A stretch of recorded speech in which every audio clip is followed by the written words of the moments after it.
कुणाकडून इतक्या पण अपेक्षा ठेवू नये की दरवेळेस आपल्याला आपलाच अपमान झाल्यासारखं वाटेल. आयुष्यात कोणतीच गोष्ट कधीही कायमची नसते. तिचा काळ संपून जातो किंवा आपली वेळ संपून जाते.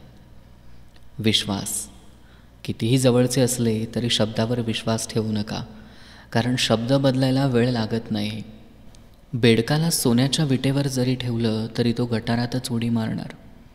काही लोकांचंही असंच असतं. आयुष्यात सगळं काही करा, पण कोणाचा फक्त गरजेपुरता वापर करू नका. हे कलियुग चालू आहे. तुमचं वाईट तोच करणार ज्याचं तुम्ही चांगलं केलं आहे.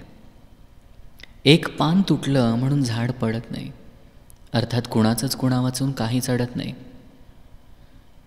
मन दुखावल्यावर माणूस रडत नाही, तो शांत होतो, आणि शांतता असते वेदनेची किंमत. जगाच्या पसाऱ्यात स्वतःला इतकं हरवून बसलो आहे की कधी खरं हसणं कधी विसरलो हेच आठवत नाही.